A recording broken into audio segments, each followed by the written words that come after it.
Hi, I'm Millie. Today, I'll guide you through the steps to starting your own domiciliary care company. Let's get started.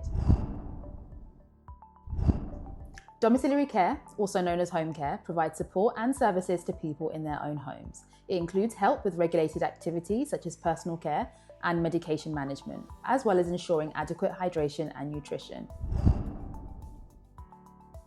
To open a home care company, you'll need an initial investment of around £10,000 to £20,000.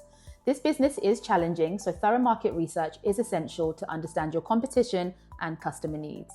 In this day and age, we've seen newer agencies opening their doors, some due to the fulfilling nature of the job, but others with some questionable intentions linked to the backdoor COS opportunities, which seems to have opened doors to some very dodgy business dealings, which includes excessive fees to overseas migrants and questionable sales of newly registered businesses, leaving a very big question mark over the sector. In most cases, however, starting a home care business stems from genuine drive to wanting to better the lives of those in your community. You need to love what you do because some days may seem longer than others. Unfortunately, it isn't a get-rich-quick type of business, but the long-term rewards are more than fulfilling. Choosing a unique name for your business can be a great starting point for your business. Make sure you register your company with Companies House, which has a fixed fee of £12. Once this is complete, make sure you lock down your domain to ensure you have a website which showcases your services. In addition to this, arrange for a business address and telephone number. One of our most common questions is whether you can use your home address as an office. In simple terms, yes. However, if you have the additional funds to secure an office, we often recommend this, as you will have to showcase to CQC how you will make sure your client information is kept confidential and secure in your property, as well as security and insurance. You can act as both director and registered manager, keeping in mind whether you intend to act as both nominated individual and registered manager, or if you have a specific individual in mind for each role. Do note that there are separate interviews for both if more than one individual will hold each post in your organisation. In addition to this, ensure the registered manager is enrolled in a Level 5 leadership and management course and has relevant experience. CQC will request for a detailed CV outlining your vast experience both in a leadership role as well as care relevant experience. This CV must also include references from any past employer. Prepare a detailed business plan which outlines the catalyst for starting your service and where you see yourselves in the next 5 years. And note where you have identified a need for your service. Carry out market research in your chosen area and express what will set you apart from your competition.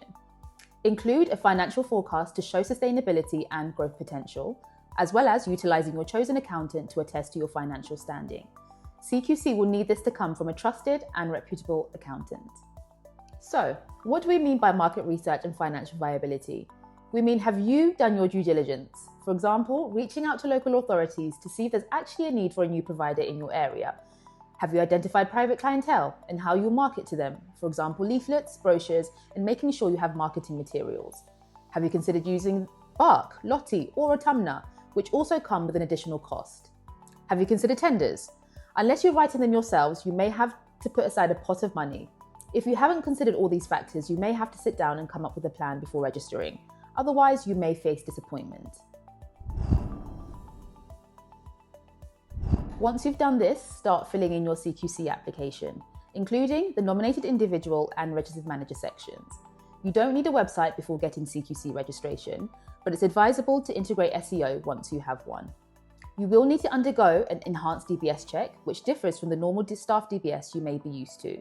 It will require you to attend your local post office with ID and additional documentation for verification.